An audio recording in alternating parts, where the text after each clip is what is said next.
प्रिय छात्रों नमस्कार। आइए आज हम पढ़ेंगे प्रत्यावर्ती धारा में ऐसी परिपथ जिसमें विशुद्ध प्रेरकत्व कैपिटल एल हो। तो पिछले क्लास के वीडियो में मैंने आपको पढ़ाया था ऐसी परिपथ जिसमें सी हो। ठीक, ये हम दूसरा नंबर का पढ़े थे और पहला पढ़े थे ऐसी परिपथ जिसमें प्रतिरोध आर हो। तो इन दो चीज़ों के बारे में हम पढ़ चुके हैं। उस वीडियो को आपने नहीं देखे हैं तो उस वीडियो को आप ज़रूर देखें, क्योंकि इस वीडियो को आप स्टार्टिंग से लेके एंडिंग तक देखेंगे। ठीक, शुरुआत से लेके अंत तक देखेंगे तब ये आपको पूरी तरह से अच्छे से समझ आएगा। कहीं पे आप एक भी वीडियो मिस करेंगे तो आपको ये समझ नहीं आएगा, क्योंकि ये जो टॉपिक है वो पूरा परिपथ मतलब वो जुड़ा हुआ है, एक दूसरे से कनेक्टेड रहता है। ठीक, इस टॉपिक को आप स्टार्टिंग से देखिए तभी आपको ये बहुत ही अच्छे से समझ आएगा। तो इस सभी वीडियो का लिंक आपको डिस्क्रिप्शन बॉक्स में मिल जाएगा। वहाँ फिजिक्स से 12th का प्लेलिस्ट बना है, या वीडियो के अंत में भी आपको प्लेलिस्ट का लिंक मिल जाएगा। उसमें आपको सारे वीडियो मिल जाएंगे। और यदि आप हमारे चैनल पर नए हैं तो चैनल को सब्सक्राइब जरूर करें, साथ ही साथ बेल आइकन को भी प्रेस कर लीजिए, जिससे हम इसी तरह के नए नए वीडियो अपलोड करेंगे तो उसका नोटिफिकेशन सबसे पहले आपको मिल जाएगा। तो आइए स्टार्ट करते हैं। ऐसी परिपथ जिसमें शुद्ध प्रेरकत्व एल हो। तो चलिए देखते हैं होता क्या चीज़ है। तो इसमें हम क्या करते हैं, प्रत्यावर्ती धारा स्रोत के साथ प्रेरकत्व एल को जोड़ देते हैं, मतलब एक परिनालिका को जोड़ देते हैं। तो क्या करते हैं, इसमें हम प्रत्यावर्ती धारा स्रोत से इसे धारा प्राप्त होता है, और धारा प्राप्त होता है तो यहाँ पे होता है VDI/dt। ये कहाँ से आया उसको भी मैं आपको अच्छे से बताऊंगा। तो बहुत ही आसान है ये। एल को प्रत्यावर्ती धारा स्रोत, इसको कहते हैं प्रत्यावर्ती धारा स्रोत। तो परिनालिका एल को प्रत्यावर्ती धारा स्रोत के साथ जोड़ दिया जाता है, तब किसी क्षण उसका समीकरण क्या होता है, V = V0 sin ω-t। क्या होता है, V = V0 sin ω-t। तो चलिए देखते हैं। ठीक, इसके वर्णन को मैं यहाँ पे लिख दिया हूँ। माना कि प्रेरकत्व L प्रत्यावर्ती धारा स्रोत के साथ जुड़ा है, तब किसी क्षण प्रत्यावर्ती वोल्टता का समीकरण V = V0 sin ω-t, ये होता है वोल्टता का समीकरण। अब हम इसके आगे को हल करते हैं। यदि t समय में धारा परिवर्तन की दर क्या हो, I हो। ठीक, मतलब DI/dt। इसको लिख सकते हैं हम, यदि t समय में परिपथ पर धारा परिवर्तन DI/dt हो तो, ठीक, स्वप्रेरकत्व की परिभाषा से, स्वप्रेरकत्व से। ठीक, ध्यान दीजिए स्वप्रेरकत्व क्या होता है, इसको मैं आपको बता देता हूँ। स्वप्रेरकत्व क्या होता है, देखिए, कुंडली से बद्ध चुंबकीय फ्लक्स φB धारा के अनुक्रमानुपाती होती है। तो φB = हम लेते हैं LI। क्या लेते हैं, LI। थोड़ा सा देख लीजिए ये जो मान निकला है वो कहाँ से निकला है।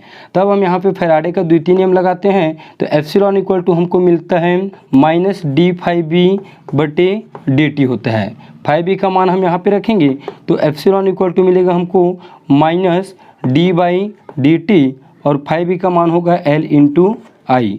L को हम बाहर निकालते हैं तो विद्युत वाहक बल क्या होता है, -d, ये L बाहर निकलेगा, हाँ, DI/dt क्या होता है, -LDI/dt। अब माइनस चिन्ह किसको प्रदर्शित करता है, विद्युत वाहक बल की प्रकृति क्या होती है, विरोधी होती है। मतलब यहाँ पे विद्युत वाहक बल चुंबकीय फ्लक्स में परिवर्तन का सदैव विरोध करता है। ठीक, इसलिए हम यहाँ पे माइनस चिन्ह का प्रयोग किए थे। तो यहाँ पे हम माइनस चिन्ह का प्रयोग नहीं करेंगे, तो ये हम स्वप्रेरकत्व से निकाले हैं। ठीक, विद्युत वाहक बल, तो यहाँ पे लेंगे हम विभवांतर।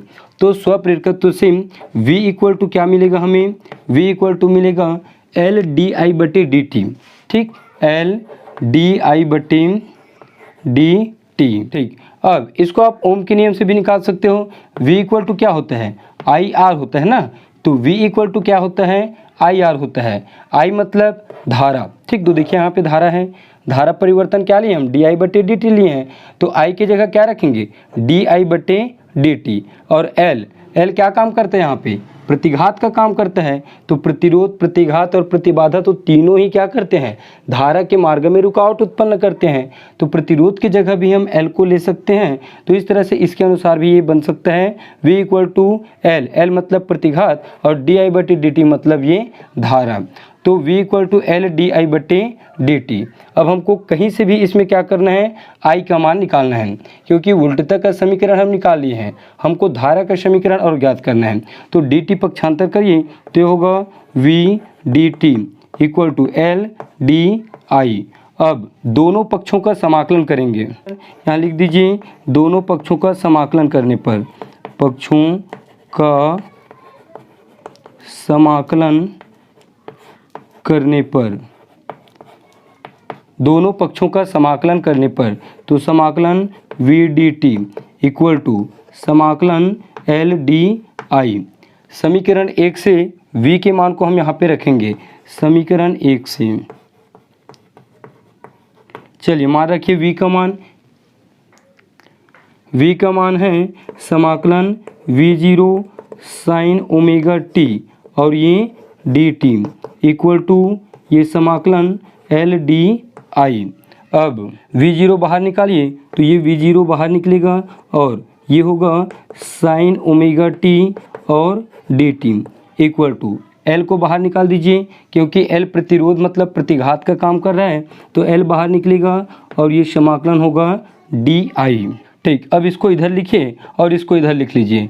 तो ये सिंपल हम जानते हैं समाकलन dx क्या होता है, x होता है, समाकलन dt क्या होता है, t होता है, समाकलन dy क्या होता है, y होता है। मतलब d के साथ में जो भी रहता है वही उसका आंसर होता है समाकलन में। तो यहाँ पे समाकलन di है तो इसका आंसर क्या होगा, i होगा। ठीक, इसको इधर लिख रहा हूँ। हाँ, तो ये l का l होगा और समाकलन di, तो di का समाकलन क्या होगा, i होगा। ठीक, li इक्वल टू ये V0, इसको इधर लिखना है V0 sine omega T dt। तो साइन ओमेगा टी का समाकलन होता है कॉस ओमेगा टी, वो भी माइनस में, तो माइनस कॉस ओमेगा टी, और टी के गुणांक में यहाँ पे ओमेगा है तो समाकलन में क्या होता है वो बटे में आता है और अवकलन में क्या होता है वो सामने गुणा में आता है। तो ओमेगा क्या होगा, कॉस ओमेगा टी के ऐसे बटे में आएगा। तो इस तरह से क्या करेंगे, हम ओमेगा को इसके बटे में लगा देंगे। ठीक, तो इसको मिटा रहा हूँ मैं और इसके आगे को यहीं पे हल करता हूँ। अब इसके आगे का देखें तो यहाँ पे हम L को पक्षांतर करेंगे, तो L I के साथ गुणों में है तो गुणा पक्षांतर होकर क्या बनता है, भाग बनता है। तो I इक्वल टू हमको मिलेगा ये I0, ठीक नहीं, ये V0 होगा V0 और नीचे में होगा ये L होगा। ठीक, नीचे में क्या होगा, ये L पक्षांतर होकर बटे में जाएगा तो ये L और यहाँ पे होगा ओमेगा, तो V0 L ओमेगा और माइनस सामने लगा दीजिए, या चलिए यहीं पे रख देते हैं माइनस को, तो ये होगा माइनस कॉस ओमेगा टी। क्या होगा, माइनस कॉस ओमेगा टी। अब ध्यान दीजिए यहाँ पे वोल्टता का समीकरण साइन के फॉर्म में है और ये जो समीकरण है वो किसके फॉर्म में है, कॉस के फॉर्म में है। तो कॉस को क्या करना पड़ेगा, हमें साइन के फॉर्म में चेंज करना पड़ेगा। तो sine 90 minus theta, sine 90 minus theta ये होता है कॉस थीटा। क्या होता है, कॉस थीटा। और sine 90 plus theta, 90 plus theta ये भी होता है कॉस थीटा। मतलब 90 माइनस थीटा भी कॉस थीटा होता है और 90 प्लस थीटा भी कॉस थीटा होता है। ये चतुर्थांश के नियम के अनुसार होता है। तो ध्यान दीजिए हमें इसमें प्रयोग किसको करना है, तो C परिपथ होता है तो उसमें धारा क्या होता है, अधिक होता है। ठीक, धारा क्या होता है, अधिक होता है, धारा का मान अधिकतम होता है C के लिए, और L के लिए धारा का मान न्यूनतम होता है। L के लिए धारा का मान न्यूनतम होता है, इसलिए हम इस माइनस वाले को लेंगे L के लिए, और अधिकतम C में होता है, मतलब वोल्टता से 90 अंश अग्रगामी होता है। ठीक, मतलब संधारित्र में धारा लीड होता है, मतलब आगे रहता है, और प्रेरकत्व में धारा क्या होता है, पीछे रहता है। इसलिए हम इसको प्रेरकत्व के लिए यूज़ करेंगे 90 माइनस थीटा को, और 90 प्लस थीटा को यूज़ करेंगे हम धारिता संधारित्र के लिए। ठीक, तो ऊपर वाले का उपयोग करेंगे, इसको मिटा देता हूँ मैं सिर्फ बताने के लिए। यहाँ पे लिखा था I इक्वल टू ये होगा V0 L omega cos theta, ठीक, ये माइनस छोड़ दीजिए कुछ समय के लिए, ओमेगा टी यहाँ पे क्या है, थीटा है, तो ये कॉस ओमेगा टी, इसको इसके फॉर्म में देखिए, इसको कॉस ओमेगा टी, यहाँ पे कॉस थीटा है, मतलब थीटा की जगह यहाँ पे ओमेगा टी है, तो हम यहाँ पे क्या करेंगे, cos theta sine 90 minus theta के इक्वल होता है, तो कॉस ओमेगा टी क्या होगा, ये होगा साइन 90 माइनस ओमेगा टी, ठीक, cos theta sine 90 minus theta होता है, तो cos theta cos omega t sine 90 minus omega t, ये माइनस यहाँ था तो माइनस को फिर यहाँ पे लगा दीजिए, ठीक। चलिए अब इस माइनस को भी हटा देते हैं हम, तो माइनस कैसे हटेगा देखिए, sine minus theta, sine minus theta मतलब इसका जो माइनस है वो सामने आता है, तो ये माइनस साइन थीटा होता है, ठीक। ध्यान दीजिए 6 त्रिकोणमितीय अनुपात होते हैं, sine cos tan cot sec cosec, जिसमें कॉस माइनस थीटा ये प्लस कॉस थीटा होता है, और इसी का साथी होता है सेक माइनस थीटा, ये होता है प्लस सेक थीटा। बाकी जो 4 होते हैं, ठीक, साइन कोसेक टेन और कॉट, वो चारों में क्या होता है, ये माइनस सामने आता है, कॉस और सेक में यहाँ पे माइनस अपने आप प्लस बन जाता है, लेकिन साइन कोसेक कॉट और टेन में यहाँ पे माइनस सामने आता है, ठीक। तो ध्यान दीजिए साइन माइनस थीटा बराबर माइनस साइन थीटा होता है, तो यहाँ का माइनस क्या होता है, ये माइनस थीटा के अंदर जाता है कि नहीं जाता है, देखिए ये जो माइनस है वो थीटा के अंदर गया है नहीं, तो यहाँ पे भी हम क्या करेंगे, इस माइनस को थीटा के अंदर ले जाएंगे, थीटा के रूप में हमारे पास क्या है 90 माइनस ओमेगा टी, तो माइनस को यहाँ पे ले जाएंगे तो हमको इस तरह से ये मिलेगा V0 L ओमेगा, माइनस अंदर जाएगा तो ये थीटा माइनस बने, देखिए ये माइनस अंदर गया तो ये माइनस अंदर जाएगा तो 90 माइनस होगा, और ये माइनस माइनस प्लस होगा, मतलब ओमेगा टी के सामने जो माइनस है वो इस माइनस के जाने के बाद प्लस बनेगा, और ये जो 90 है वो माइनस बनेगा, तो ये प्लस बनेगा, तो इसको पहले लिखता हूँ मैं, तो साइन ओमेगा टी, और 90 क्या बनेगा, माइनस बनेगा, माइनस 90, ठीक। अब धारा का शिखर मान, धारा का शिखर मान क्या होता है, I0 होता है, ठीक, मतलब इसके मान को हम 1 लेते हैं और 1 लेते हैं तो ये क्या बन जाता है, धारा का शिखर मान बन जाता है, तो धारा का शिखर मान I0 होता है, तो इस पूरे को, ठीक, इस पूरे को I0 के बराबर में हम लेंगे, तो I इक्वल टू मिलेगा हमको I0 sine omega T minus 90, और इसको दे देना समीकरण 2, जहाँ, ठीक, 90 की जगह हम चाहते हैं तो π/2 भी लिख सकते हैं, ठीक, कोई दिक्कत नहीं है, यहाँ आप बता सकते हो बगल में 90 इक्वल टू π/2, ठीक। तो चलिए यहाँ क्या लिए हैं हम, जहाँ शिखर मान, धारा के शिखर मान, धारा का शिखर मान I0 इक्वल टू क्या लिए हैं हम, V0 बटे L ओमेगा, देखिए V0 बटे L ओमेगा का मान क्या रखें, I0, धारा का शिखर मान I0 इक्वल टू रखे हैं हम V0 बटे L ओमेगा, ठीक, और इसी को दे देते हैं हम समीकरण 3, क्या देंगे, समीकरण 3। इसके आगे हम यहाँ पे लिख सकते हैं 2 लाइन हिंदी में, क्या लिखना है देखिए, समीकरण 1 व 2 से स्पष्ट है, पहले आप सुन लीजिए उसके बाद फिर मैं आपको लिखा दूंगा।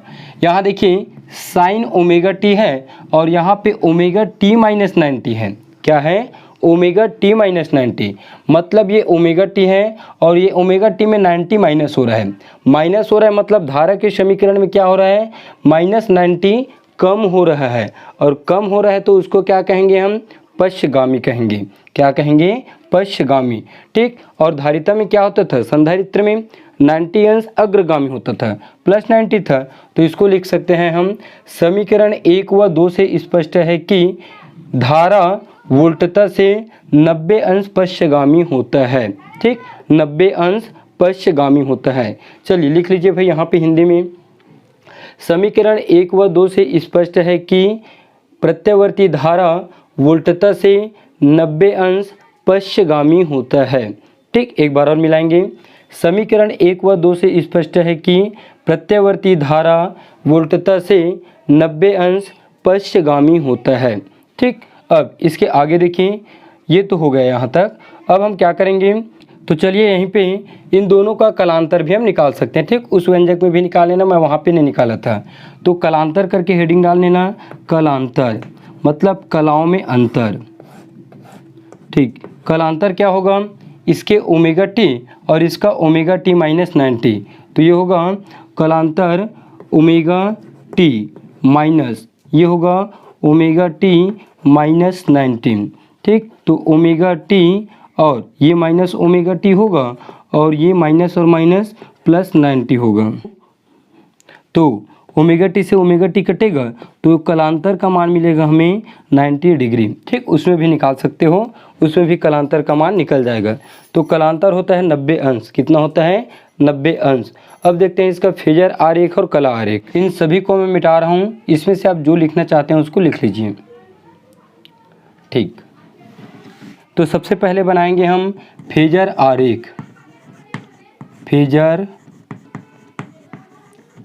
आरेख, तो फेजर आरेख के लिए कैसे बनाते हैं भाई, इस तरह से लेते हैं ये यहाँ पे। ठीक, तो फेजर आरेख क्या है, देखिए धारा क्या है, 90 अंश पश्चगामी है। तो यहाँ पे हमको परिणामी वोल्टता हर बार लेना पड़ेगा आपको, ये V मैक्सिमम मतलब वोल्टता का शिखर मान। अब यहाँ से क्या करना है आपको, धारा को पीछे दिखाना है, 90 अंश पश्चगामी दिखाना है। तो ये रेखा है तो 90 अंश क्या होगा, इसके ऐसे सीधा होगा, मतलब इस तरह से होगा 90 अंश पश्चगामी। तो ये होगा I0। ठीक, इसको डेश डेश करके ऐसा मिला सकते हैं, तो ये I होगा और ये होगा V। ठीक, यहाँ पे कितने अंश का कोण बनता है, ये π/2 या 90, और ये कोण बनता है ओमेगा टी मतलब ये कलांतर का। तो यहाँ पे ये है फेजर आरेख। फेजर आरेख बनाना बहुत ही आसान है। आर सी के लिए क्या करते हैं हम, सी के लिए ऐसे 90 अंश अधिक दिखाते हैं धारा को, और एल के लिए क्या करते हैं, 90 अंश ऐसे पीछे दिखाते हैं। मतलब धारा क्या है, वोल्टता से 90 अंश पीछे है, और सी में क्या करते थे, 90 अंश ऐसे अधिक दिखाते थे। ये एक्स अक्ष दिखा देना और इसको वाई अक्ष दिखा देना। यहीं पे बना देता हूँ मैं कला आरेख। ठीक, ये फेजर आरेख है और कला आरेख, चलिए यहीं पे बगल में बना देता हूँ मैं कला आरेख। तो कला आरेख भी लगभग सेम बनेंगे। ठीक, इसी तरह से बनता है कला आरेख भी। ये इस तरह से बनेगा, ये दिखा देना आप धारा को और ये दिखा देना आप V को। तो यहाँ पे π/2 मतलब वोल्टता से धारा क्या है, 90 डिग्री पश्चगामी है। ठीक, यहाँ भी आप π/2 लिख सकते हो, कोई दिक्कत नहीं है। π/2 और 90 दोनों आपस में इक्वल होते हैं। तो ये हुआ कला आरेख और ये हुआ फेजर आरेख। अब हम देखते हैं समय के साथ वोल्टता और धारा किस तरह से परिवर्तित होते हैं। तो ध्यान दीजिए, ये क्या है हमारा V0। V0 क्या है हमारा, इस तरह से है, और धारा क्या है, इससे π/2 ऐसे पीछे है। तो हम इसको इस तरह से बना सकते हैं, ये फेजर आरेख, कला आरेख, और यहाँ पे हम दिखा सकते हैं एक ये। तो वोल्टता क्या है, देखिए वोल्टता के लिए हम इसके लिए बनाएंगे। तो इसके लिए ग्राफ क्या बनता है, साइन ओमेगा टी, और साइन ओमेगा टी का ग्राफ इस तरह से बनता है, ये इस तरह से। ठीक, ये इस तरह से बनता है साइन ओमेगा टी का ग्राफ। मतलब ये 0 से प्रारंभ होता है और ये इसका शिखर मान होता है, मतलब ये V0 होगा। हाँ, V0 ये किसके लिए है, वोल्टता के लिए। शॉर्ट में लिख देता हूँ मैं वोल्टता। ठीक, ये वाई अक्ष और ये होगा एक्स अक्ष। अब ध्यान दीजिए, थोड़ा सा मैं फिर आपको त्रिकोणमितीय टेबल के ऊपर ले जाना चाहता हूँ। तो 0, 90, 180 के लिए, तो 0, 90 और ये 180। साइन का मान 0 में क्या होता है, 0। ठीक, यहाँ पे 0, और 90 में क्या होता है 1, और 180 में क्या होता है 0। ठीक, अब ध्यान दीजिए, इसके लिए बनाएंगे हम, मतलब धारा के लिए। धारा कहाँ है हमारा, ये है। तो धारा के लिए हम देखिए साइन ओमेगा टी माइनस 90, ये हमको कहाँ से प्राप्त हुआ है, इससे प्राप्त हुआ है कि नहीं हुआ है। और ये हमको कहाँ से मिला है, इससे मिला है, और ये हमको कहाँ से मिला है, इससे मिला है। मतलब सीधा सीधा कहेंगे तो ये जो हमारा समीकरण 2 है वो हमको यहाँ से प्राप्त हुआ है, माइनस कॉस ओमेगा टी। तो कॉस ओमेगा टी का देखिए माइनस में। ठीक, तो कॉस का ग्राफ वैसे क्या होता है, कॉस का ग्राफ वैसे ये ऐसे ऊपर नीचे ऐसे बनता है, मतलब 1 से स्टार्ट होता है।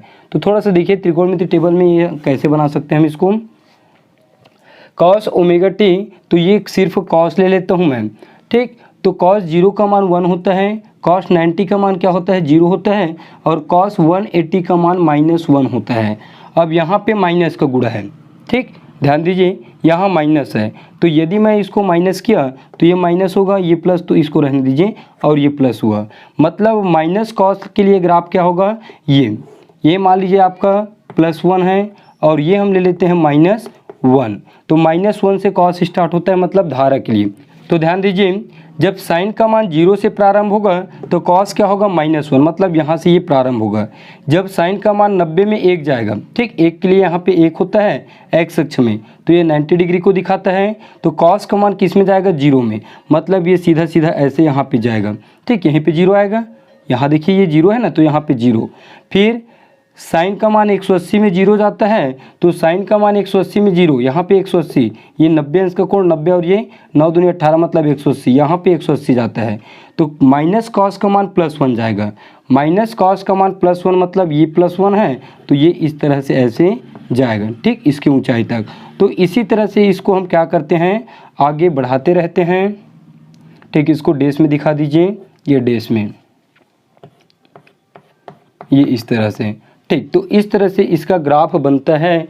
कॉस में क्या होता है, माइनस वाला ले लेना, और क्योंकि यहाँ पे माइनस है इसलिए, तो इस तरह से ये समय के साथ v और धारा में परिवर्तन को दिखाता है, ठीक, समय के साथ वोल्टता और धारा में परिवर्तन को ये ग्राफ हमारा दिखाता है, ठीक। ये जो है वो धारा के लिए है, शॉर्ट में लिख देता हूँ मैं, आप प्रत्यावर्ती धारा लिख लेना।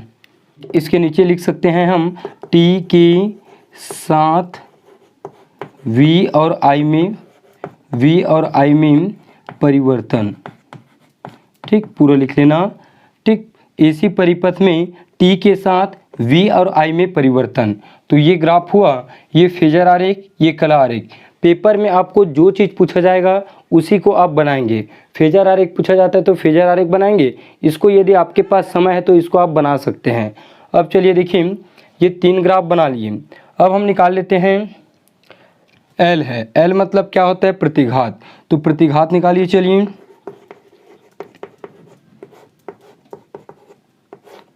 प्रतिघात क्या होता है, जब प्रेरकत्व L धारा के मार्ग में रुकावट उत्पन्न करता है तो उसे उसका प्रतिघात कहते हैं। तो प्रतिघात निकालेंगे हम समीकरण 3 से, समीकरण 3 से, ठीक, I0 इक्वल टू V0 बटे L ओमेगा। अब ओम का नियम क्या होता है, ओम का नियम होता है V इक्वल टू IR, तो R का मान क्या होता है V बटे I, क्या होता है V बटे I। तो यहाँ पे हमें क्या करना पड़ेगा, V बटे I बनाना है, मतलब I0 को L ओमेगा की जगह और L ओमेगा को I0 की जगह, तो ये होगा L ओमेगा बराबर V0, I0 बटे में आएगा तो ये I0। अब V बटे I क्या होता है, प्रतिरोध, तो V0 बटे I0 क्या होगा, प्रतिघात होगा, प्रतिघात मतलब XL और ये होगा ओमेगा L, तो XL इक्वल टू होगा ओमेगा L, उसमें क्या निकाले थे, XC इक्वल टू 1/ओमेगा C, ये हुआ इसका प्रतिघात। अब प्रत्यावर्ती धारा और दिष्ट धारा के लिए यदि हम प्रतिघात निकालें तो उसको चलिए यहाँ पे निकाल देता हूँ मैं, छोटा सा बनेगा, बस ओमेगा का मान आपको क्या रखना पड़ेगा, 2π रखना पड़ेगा। इसको मिटा रहा हूँ मैं, सिर्फ इसको समझाने के लिए आपको बताया था। तो चलिए यहीं पे निकाल लेते हैं, AC DC डायरेक्ट निकाल देता हूँ मैं। AC के लिए प्रतिघात होता है XL इक्वल टू, ओमेगा का मान क्या रखते हैं हम, 2π, ओमेगा का मान क्या होता है 2π, तो ये होगा 2π, और ये L है तो L, ये AC के लिए। DC के लिए, DC मतलब दिष्ट धारा, DC के लिए न्यू का मान क्या लेते हैं, न्यू इक्वल टू लेते हैं हम 0, तो DC के लिए प्रतिघात क्या होगा, न्यू का मान 0 होगा, मतलब ये भी वैल्यू क्या होगा, 0 होगा। तो वह परिपथ जिसमें प्रेरकत्व L जुड़ा हो में दिष्ट धारा में क्या होता है, उसका प्रतिघात 0 होता है, और AC परिपथ में उसका प्रतिघात होता है 2π, ठीक। तो इस तरह से ये टॉपिक कंप्लीट होता है, और नेक्स्ट क्लास में देखेंगे हम RC परिपथ, ठीक, आर और सी दोनों कॉम्बिनेशन होते हैं, मतलब दोनों जुड़े हुए होते हैं, उसके लिए हम इन सभी चीज़ों की गणना करेंगे। तो आज की वीडियो आपको अच्छा लगा है तो लाइक करें, कमेंट करके मुझे ज़रूर बताएं और अपने फ्रेंड लोगों को शेयर भी कर दीजिए। फिर मिलते हैं नए वीडियो के साथ नेक्स्ट क्लास में।